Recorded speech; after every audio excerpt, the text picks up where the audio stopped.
नगरकुलाचा उद्धार झाला, अवतरले संत अक्कोळ गावाला.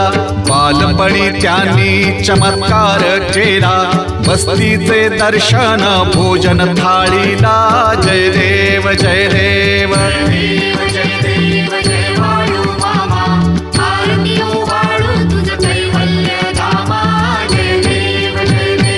मेढ्या राखीती उन्हातानात, मुक्या प्राण्यावर अपार प्रीत.